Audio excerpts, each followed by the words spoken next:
Muban Huai is home to almost 500 people from the Karen Hill tribe.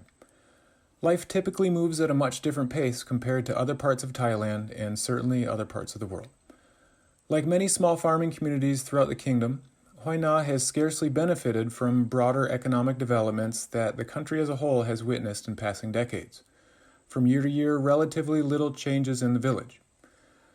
Villagers find their livelihoods on the land and in the nearby hills and forests. Only in the past couple generations have people here begun to adopt modern industrial equipment. Traditionally, and still very much today, the people of Huai Na live off the land, and they survive with what they have in their environment. In the center of the village lies a large terraced farm that residents have parceled out. The rainy season means it's time to plant rice again. Weather, terrain, and capital constraints require people to do much of the work that outsiders might expect machines to handle. Season after season, farmers tend to their fields and livestock and struggle to make ends meet in a rapidly changing Thai economy and society. With average incomes of less than $5 a day and many times less than $1.25 a day, villagers can't afford to make many noticeable changes. Absence of financial resources and know-how are partially overcome by traditional knowledge and techniques, and the rustic community survives today in much the same way it always has. Luckily, the government has provided assistance with infrastructure projects, especially under King Rama IX's sufficiency economy. Virtually the entire permanent population of the village practices the late king's subsistence farming techniques. Quality of life improves incrementally with some help from military service personnel who build roads and bridges, irrigation canals, monkey cheeks dam systems, fish ponds, and other vitals. Still, like most people in the world today, residents of Huai Na want to engage their world. They want to participate in larger economies, and they want to drastically increase their incomes. Unfortunately, there are simply very few options for adults at this point in time. Agricultural commodities have experienced erratic price movement, monopolistic practices, market distortion and manipulation, and deflationary pressures continue to mount. As such, farming communities must develop more aggressive and contemporary strategies to confront the rising costs of living in the midst of an increasingly competitive and globalized economy. In response to this situation, Seng Tong and I have undertaken to help the local primary school improve its ability to prepare young children of Huai Na for their lives ahead. A school bus for Huai Na and surrounding communities is the most pressing need.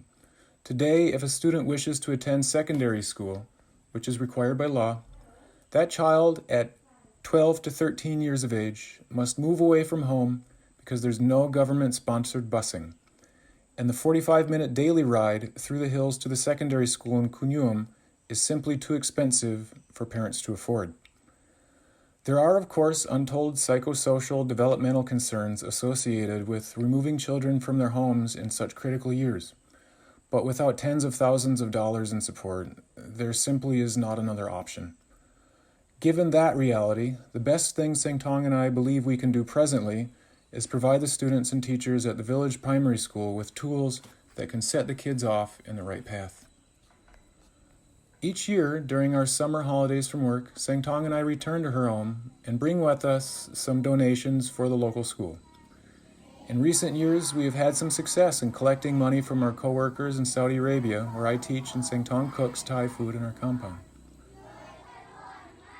Contributions from other teachers at King Faisal University's English program, plus Seng Tong's tip money and our GoFundMe dollars, help us make a direct, immediate impact in the lives of children who, to be honest, would be largely forgotten by the world that seems quite far away in this remote border region.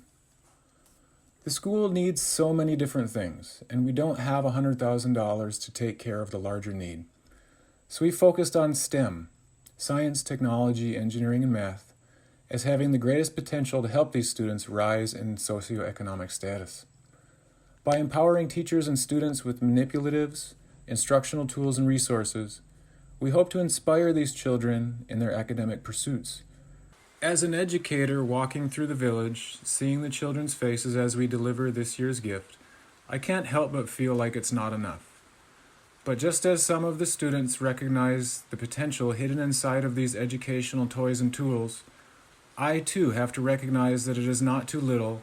and it's never too late to provide desperately needed assistance to this school, to these teachers and these students in this humble community. Like any charitable contributions, we are unsure if our efforts are going to solve the problems we set out to remedy. But we are still confident that the cause is morally just and that the theory of education as the great equalizer still holds true, still holds value. This year, the new director of the school had me give an impromptu speech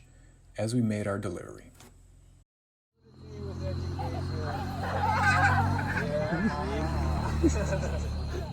We want to support that opportunity. ก็มีโอกาสกับการศึกษามีโอกาสในชีวิตของคุณแต่เป็นโอกาสที่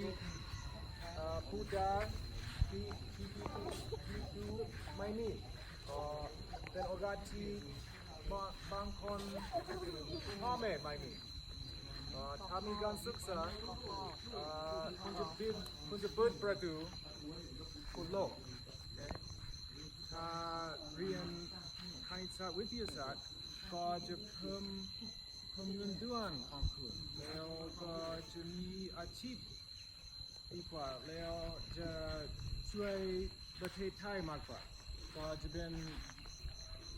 คนที่ดีเพื่อสังคมถ้าเรียนจากอายุน้อยแล้วก็นิด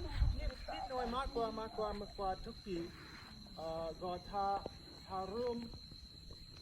ชอบคณิตศาสตร์และชอบวิทยาศาสตร์ทีนี้ก็จะไปพูดเรื่องวิทยาแล้วก็ชนะมากกว่า you'll be able to win the race ก็จะมี GPA ดีกว่าก็จะมีความรู้ดีกว่าแล้วก็จะช่วยพ่อแม่และช่วยใครน่าช่วยบ้านของคุณมากกว่าถ้ามีความรู้ okay so again ถ้าเรียนชอบคณิตศาสตร์และชอบวิทยาศาสตร์แต่เป็นยากเป็นเรื่องยาก it's difficult ไม่ง่ายมันมีกฎและคุณทำผิดทุกคนทำผิดแต่ถ้าฝึกและพยายามอีกและอย่าคิดว่าฉันไม่ได้อย่าคิดว่าฉันไม่ได้ฉันได้ถ้าพยายามและฟังครูและทำการบ้านและพยายาม okay try ถ้าพยายามและดกพยายามอีกถ้าดกอีกพยายามอีกแล้วก็อีกและอีก over time ในเวลาอนาคตคุณจะเข้าใจนิดเดียวมากกว่า okay เดี๋ยวอีกผมจะพูดอีกทีคณิตศาสตร์และวิทยาศาสตร์มีกฎแต่มันแข็ง very strong rule okay ไม่ม่วงกันความคิดเห็น okay เป็นระบบเด็กกันไม่ม่วงกันศาสนาหรือสังคม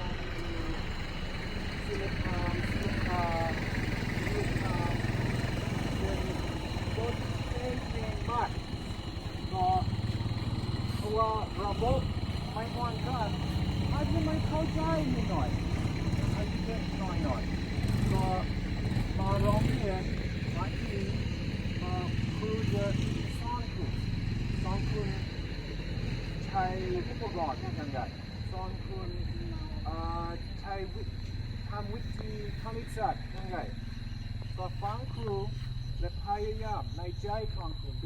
เป็นคนที่ดีและคนที่ชอบrespect เคารพความจริงเคารพสิ่งที่เป็นจริงในโลก okay? Science and math help you understand the real world, not just the imaginary world that people have made up, but the real world that you can measure. ก็คณิตศาสตร์และวิทยาศาสตร์ช่วยคุณเข้าใจโลกจริงคุณสามารถไปจับน้ำอยู่ในไมโครสโคปมีสิ่งที่มีชีวิตน้อยมาก okay and although I can't explain it in Thai there are many things in the world that you can study with science and math. Okay? And so we want you guys to have fun. Okay? ก็ทุกนักเรียนควรจะมีประตูผู้หญิงและผู้ชายควรจะมีสนามกีฬา Okay? มีสนุกสนานมีความสุข Okay? หัวเราะ make jokes have fun และมีน้ำสะอาดก็ดื่มน้ำสะอาด obviously แต่ว่าถ้าไม่เรียนคณิตศาสตร์และวิทยาศาสตร์ดีๆคุณจะไม่รับโอกาสในชีวิต Okay? So we want to help you, and our teachers at our Saudi school want to help you to improve your situation. Right? Get it? ใช่ไหมครับจำให้ดีพยายามอะไรพยายามตั้งใจเรียนพยายามตั้งใจทำการบ้านใช่ไหมครับใช่ไหมที่คุณระดับพูดเมื่อกี้ผมพูดเมื่อกี้บางอย่าง